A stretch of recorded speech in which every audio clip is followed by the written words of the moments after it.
Hello, welcome back to another video. My name's Gemma and today I'm going to be attempting to emotionally destroy Scott from Gunpowder Fiction and Plot.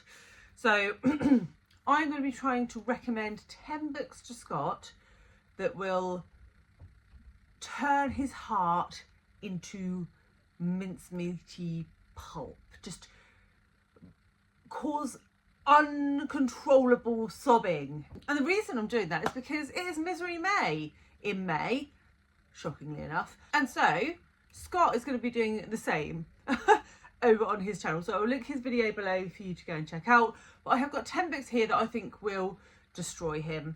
And these 10 books will also fit for the host pick prompt, which is one of the prompts on our bingo board for the readathon. If you missed the announcement video, I will leave that below. But let's just talk about 10 soul-crushing books, shall we?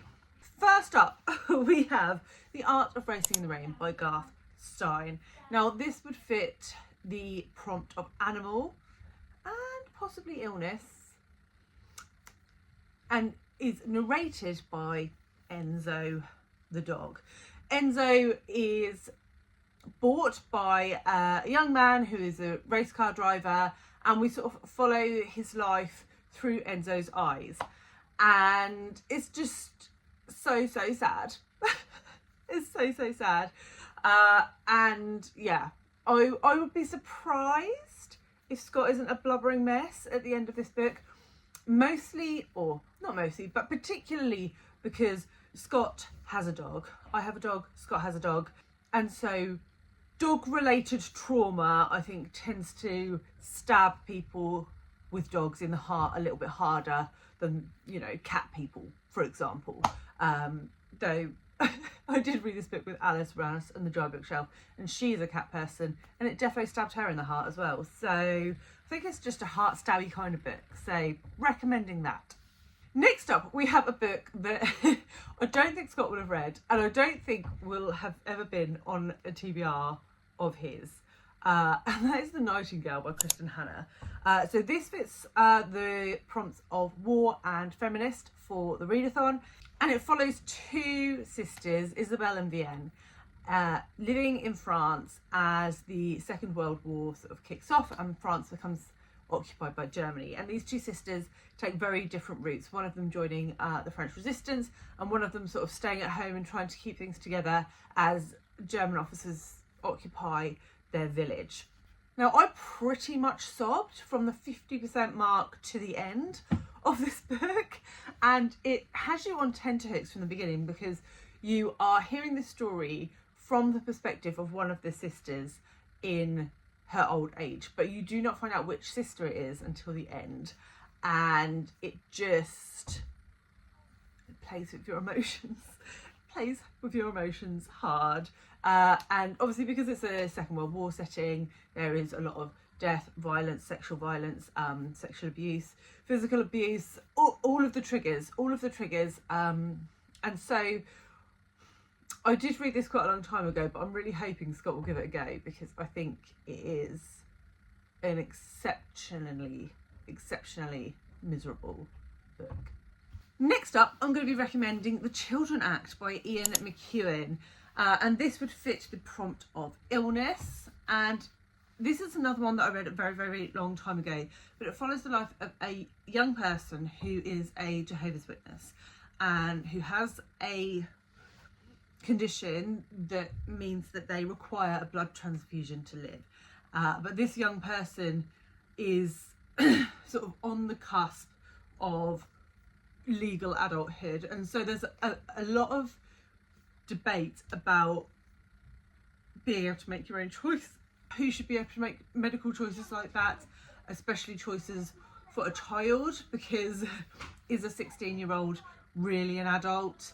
Obviously lots of questions around religion, so I think actually all of the themes will very much feed into what Scott enjoys to read, but it is just heartbreaking as well to watch a young person feel like they cannot continue their life because of a religious belief. It's really difficult to read. So yes, adding that one. My fourth recommendation My fourth recommendation is a book that I do believe Scott actually owns, and that's Cherie by Joanne Beard. I read this at the beginning of the year, and this is a first-person perspective of a woman who has terminal cancer and is trying to find the means to end her own life. I don't think I really need to explain why this is completely and utterly heartbreaking, but it is based on a true story. It is based on a woman who really did experience the things that happened in this book, but her thoughts and feelings as narrated through the book are fictionalized. So yeah, it's exquisite, super short as well, like 60 pages, 80 pages, something like that. So it's really short, and it really packs a punch directly into the facial region. So yeah, that's my fourth recommendation. Then we move to the most emotionally destructive book I think I have ever read, and that is S by Slavenka Drakulic, translated by Marko Ivic, and this would fit the prompts of war and translated. And I'm not sure if Scott's read this one or not yet, but it's set in the Balkan War, and we're following S and her experience being captured and imprisoned. I can't even remember which side she was on and which side captured her now, but it's her experience within that, what it's like to be a young woman who is captured in a war zone. I don't think I really need to say any more for you to understand the gravity of what that is. And yeah, I've never read anything like it, and it was hard. It's hard. My sixth recommendation, and I'm toning things down slightly, they were sticking with war. A lot of my recommendations are war-based. I read a lot of war fiction, apparently. But we're going middle grade this time. I'm recommending Goodnight Mr. Tom by Michelle Magorian. I would also class this as a classic, more of a modern classic, but I would class it as a classic. And this is set in the Second World War, and we follow a young boy, Willie, who is evacuated from London and goes to live with a curmudgeonly old man, Mr. Tom. And we sort of see their relationship grow. We start to understand a little bit about Willie's very difficult relationship with his mother back in London. And basically loads of traumatic things happen, like really, really traumatic things that you wouldn't expect to see in a children's book. And I sobbed like a baby. And every time I watch the film, I sob like a baby. But the book is better than the film, and I love the film. So that's how good the book is. So yeah, Scott, if you haven't read that one yet, you really need to. In at seventh, and we're going to stick with war and classic as the prompts, and we have Sophie's Choice by William Styron. This is, as I said, a classic. It's been around for a very long time, this book. And it's another one that I've read a very long time ago, but it is extremely well written, and it follows a young woman, Sophie, who is a mother of 2 children and ends up being captured by the Nazis and going to a concentration camp. And in that moment, she has to choose between her children. And one of them stays with her and the other one doesn't. And it's looking back at Sophie's life. So she is narrating this story to someone from her current. She's retelling her past, and it's just, I mean, how is that concept alone not enough to make you tear up? Right. 8. And we have A River in Darkness by Masaji Ishikawa, translated by Riza Kobayashi and Martin Brown, and this would fit the prompt of translated. And this is the one of only 2 non-fictions on my list, and this is a man's story of what it was like growing up in North Korea, trying to survive, having a family, trying to protect that family in North Korea, and whether it's possible to escape. I mean, the fact that this book exists obviously suggests that he did escape, but what was the emotional cost of that? This was probably one of the first books that I read that really opened my eyes to what North Korea is really like. I've read other books since, but it's just heartbreaking the way that people live there, the way people are forced to live, the way that the communist government works. It just, yeah.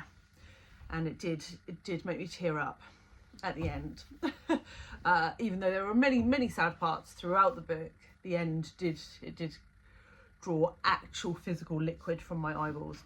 In at number 9, and I could not do this list without including Pachinko by Min Jin Lee. This would fit the prompts of War and Immigrant, and is one of my favourite books of all time. And this is a multi-generational saga of a woman originally who lives in Korea and then moves to Japan, and what happens over World War II when there is tension between Japan and Korea.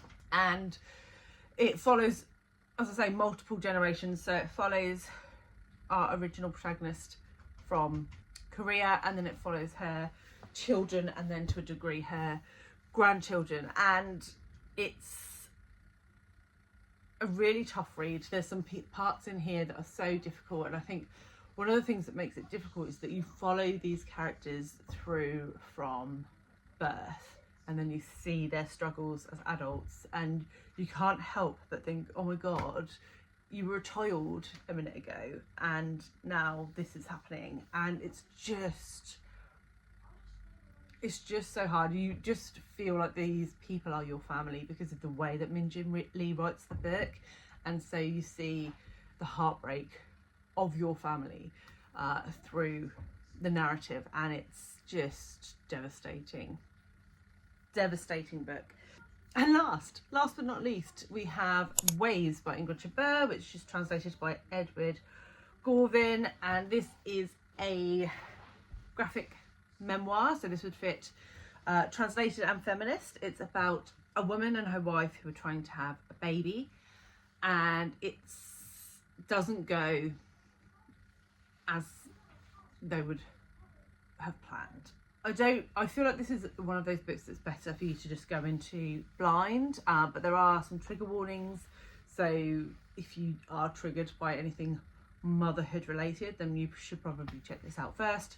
But yeah, I sobbed like a baby reading this book, and I think the fact that it's illustrated made it harder to read. I think that's all I'm going to say on that one, because it is just it's hard. It's hard. I feel a bit emotionally drained just recommending these 10 books. But that was my last one. So those are the 10 books I'm recommending to Scott. And you can pick any of those for host pick for the readathon if you would like. If you have read any and have any opinions, I'd love to know below. If you are here but don't want to leave a comment, then just like a sobbing emoji would be great in the comments.